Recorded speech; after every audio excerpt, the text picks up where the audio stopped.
That leads us to what we hope is the first of many, many appearances by our TSN Edmonton Bureau Chief Ryan Rishaug on our show this season. Here's Ryan Rishaug. He had a chance to speak with McDavid on Thursday. Ryan, what stood out about what he had to say to you?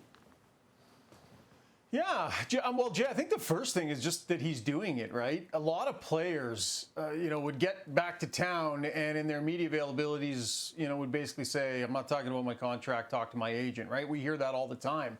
But Connor McDavid is facing the questions, right? I asked him a ton of questions today about his contract for that article, and, it was no holds barred. So he understands his profile in the city, wants to speak and have fans hear what he has to say. He understands that responsibility. So the fact that he was doing it, the interesting thing was, Jay, I think a lot of people would assume that there's some distraction involved with McDavid not having a contract heading into this regular season, that it would create a problem for the team and always having to answer questions about it and distraction around the city and such. He really batted that down and said, I'm not really worried about that as much as some people might think. We're a mature group. We're professional hockey players. If people aren't performing because we're talking about my contract, we're all in the wrong business here. So, Jay, he really took a hard approach to that in, suggesting that it should not be a distraction for his team like we all might assume.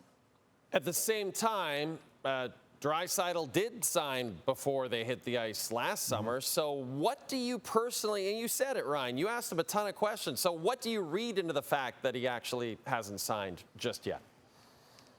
Yeah, I think he's, he said from the start that he was going to take his time. I don't think they're going to be swayed by any kind of artificial deadlines. I mean, really, what are the deadlines here that matter?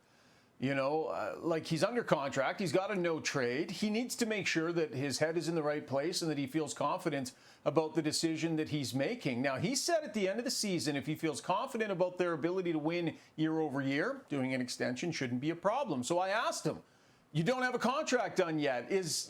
Some might assume that there's a lack of confidence in the ability to win year over year. And he said, look, nobody has a crystal ball. He feels as confident in the group they have right now as he ever has.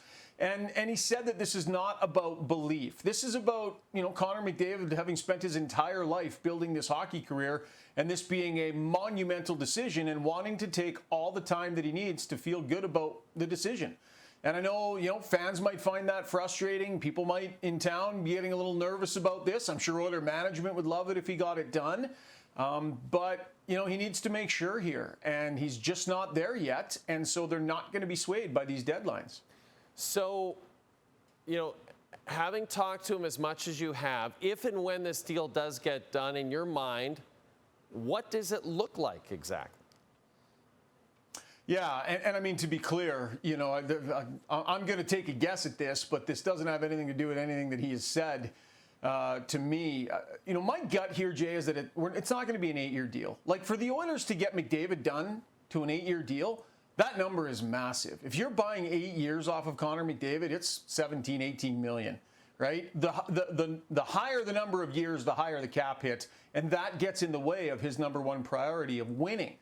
So I see the sweet spot being back in that 4-year range, potentially. Could be shorter than that. Could be a couple of years, which some will look into that and say, well, he's not committed long term. That's not necessarily the case either, right? A shorter term deal means the cap number comes down, and that increases their chance to win. I could see it in the $16 million range on a 2 or a 4-year deal. I don't know that it'll go much higher than that, Jay.